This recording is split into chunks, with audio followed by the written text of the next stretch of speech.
What's going on, guys, and welcome back to WWE Network and Chill, where every single week I, Graham GSM Matthews, break down all the original content I watch on the WWE Network.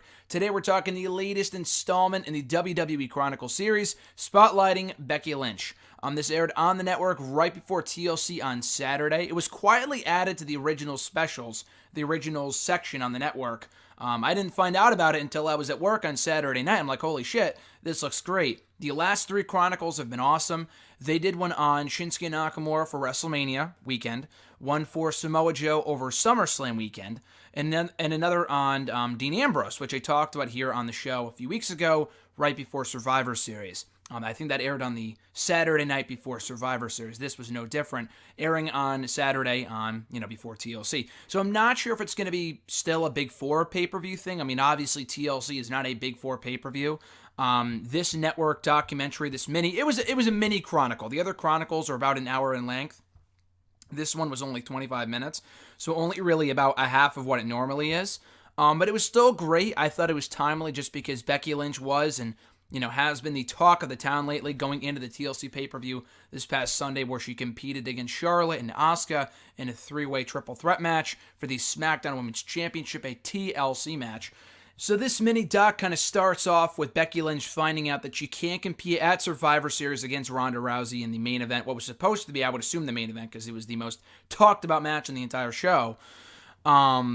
But yeah, they don't really cover the news of her finding out that she can't compete. They did do a little video on that on the WWE YouTube channel right after Survivor Series, like the weekend after Survivor Series maybe, like the day of Survivor Series with Becky Lynch and the build-up leading up to Survivor Series. So that stuff was already covered in another video. Again, I think either on .com or the YouTube channel or both. So check that out. This really starts immediately after that, after she finds out that she can't compete at Survivor Series, and it's all roads ahead to TLC this past Sunday, where again it was announced that she'd be facing Charlotte and Asuka in a three-way TLC match for the SmackDown Women's Championship. So the first thing that we hear from Becky Lynch on this special is that she says, "I think the man took over more than anyone could have anticipated." And she actually reveals the origin of the man nickname, which I had never known about. Maybe she's talked about this in interviews before.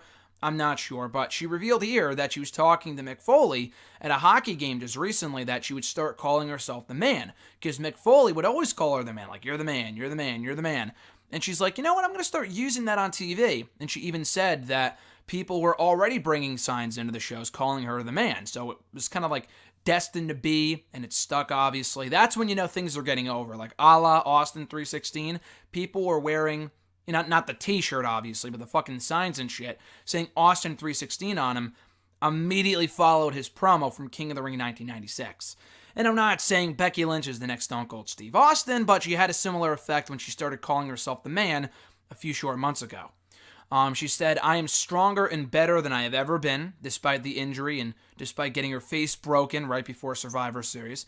She said that she can endure the mental pain to no end. It kind of gives her the upper hand and makes her better than everyone else. That the physical pain is what stops her and slows her down, because obviously, she wanted to compete, but it was up to WWE doctors, and it was their discretion to not have her fight that night at Survivor Series. But the mental pain, she can handle it, she can do it, she can endure it, and that's what gives her the upper hand over her opponents and everyone else in the locker room, male or female. She recalls her early beginnings in wrestling and her training and kind of wrestling in this like dinky old dojo-like place, and she's like, I was awful, but I fucking loved it. She didn't say fucking, obviously. I kind of threw in my own little F-bomb there, but she goes, yeah, I was really, really bad, but I loved the business to no end. I really enjoyed it. So she also talks about finding out when she was cleared to compete shortly after Survivor Series, and she hated having to miss Survivor Series, but she knew that was what had to happen, and everything happens for a reason, and now she's going into TLC in this historic matchup with Asuka and Charlotte. She also talks about how she felt like how the entire world was against her going into her wrestling, early beginnings in wrestling, stuff like that, saying that she was never really meant to succeed. She had to scratch and claw her way through and kind of losing herself. Her mom didn't want her wrestling. She wasn't really, she didn't really approve of her kind of going in that direction with her career. She got depressed and she got anxious and she got sad because of all the pressure that was on her. I don't know if I'm going to succeed, and if I do, am I going to be any good, blah, blah, blah.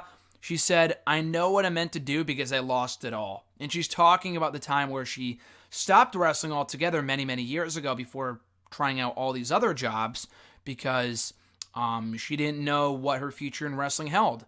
So she stopped wrestling for a while, and it's led to where she is today because she got back in the business, killed it, and now she's in the spot that she's in now.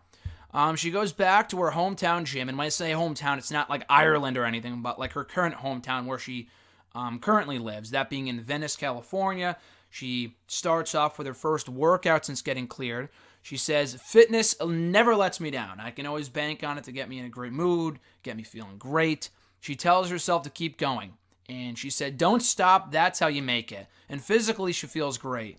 If you don't stop, if you tell your brain to not stop, your body's just going to keep going. It's only when you tell yourself to stop that your body's going to fucking fail out on you. Now, obviously, it's not going to feel great all the time, but the end outcome will always be amazing.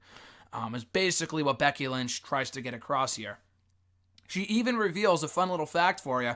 She reveals that she failed PE because she didn't like running back when she was in school. She failed PE because of that. And they had a wrestling ring there, and that's how she really kind of got fit early on as a kid. So then she does a phone interview with Ariel Helwani, the former, I think, of UFC fame, the former UFC correspondent, interviewer. I think that's where he got started, like MMAfighting.com, whatever. And then he kind of jumped over to ESPN just recently. And Becky Lynch talks about loving, she loves talking, she loves doing media, and all this other stuff. The interview went great, talking about her TLC match at, the TLC pay-per-view with Charlotte and Asuka and being the SmackDown Women's Champion, etc., etc. She arrives in Las Vegas for the final SmackDown Live before TLC, and immediately on the advertising for the show at the building, she sees that she's not on the poster. She's not on the advertising, and she gets pissed. She's like, Charlotte's on there. She's not the SmackDown Women's Champion. Where am I? It's not just me, right? This is all just one giant conspiracy against the man. Obviously in character, but I thought that was a great touch. She envisions the final moments of TLC with Asuka plastered through a table and the bottom of the ring and her just climbing up the ladder to retrieve her SmackDown Women's Championship. She says, the interviewer asks her, what are your weak points? What a dumb question, because she immediately goes, why the hell would I tell you my weak points? I'm not going to reveal my weak points. But I will tell you this. I get up after every beating. I may have been beaten up tonight on the final SmackDown before TLC when she got beaten up by Asuka with the Singapore cane. But I get up every fucking time. And that was no different on Tuesday, and it's going to be no different at TLC, she says. She talks about how she was tired of caring about everyone else. Now I only care about myself. And that's where, that's what's gotten her as far as she has. She says also, everyone is warming themselves under the fire that I've started, which I thought was a great fucking line. She goes, everybody is warming themselves under the fire I have started. I thought that was a great, great fucking line. Because she talks about, Charlotte, how many times has she been champion on Raw and SmackDown? How many times has Alexa Bliss been champion on Raw and SmackDown?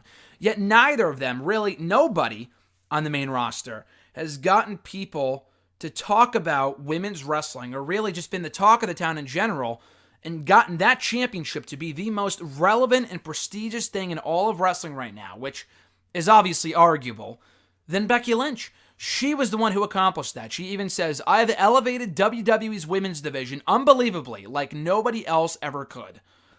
More so than Charlotte, more so than Alexa Bliss, more so than Sasha, more so than Bayley, more so than anyone else on the Raw or SmackDown women's roster, including Ronda Rousey.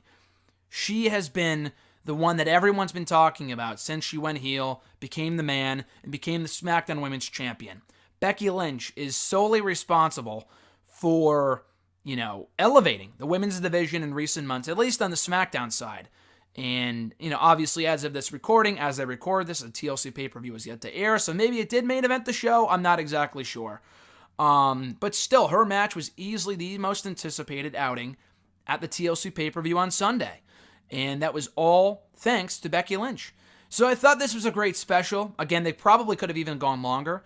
But I understand it came out on a whim. They only really covered the 3 weeks preceding the TLC pay-per-view, the 3 or 4 weeks coming out of the Survivor Series show going into TLC, which I thought was great because, again, there's no one more relevant, no one more buzzworthy right now than Becky Lynch. So to cover her in this Chronicle special before TLC, I thought was a great idea. Gave me a lot of insight in the Becky Lynch character and Becky Lynch as a person. This was really, really good stuff. Again, on the shorter side compared to the other Chronicle specials, clocking it at only around 24, 25 minutes. But I thoroughly enjoyed it. Be sure to check it out on the network, even in the aftermath of the TLC pay-per-view on Sunday. It was awesome. Speaking of the TLC pay-per-view on Sunday, they did air the new Edge and Christian show after the TLC show on Sunday night. Didn't even wait till Raw on Monday. They didn't even wait until after Raw, which they usually do. They aired it after TLC on Sunday. So that being said, I will be talking about that episode. I will probably wait until Saturday, though, to put up that video. So we got today's Tuesday as I put this up. Wednesday, obviously, hashtag AskGSM. Thursday, the Wrestle Rant radio excerpts. Friday, a very likely new review, I think, of a new TNA pay-per-view. If I can't get that up for Friday, then the Edge and Christian review will be moved to Friday instead as opposed to Saturday. Either way, it should be up this weekend, covering, I think, episode 4 of the second season of the Edge and Christian show. I just watched it. It was great, so I'll be talking all about that in the next edition of WWE Network and Chill. So with all that being said, guys, be sure to like this video, drop a comment, share the video, and subscribe to the channel for more content. Till then, guys, have an awesome rest of your holiday season. I'm Graham GSM Matthews, and I'll catch your ass down the road.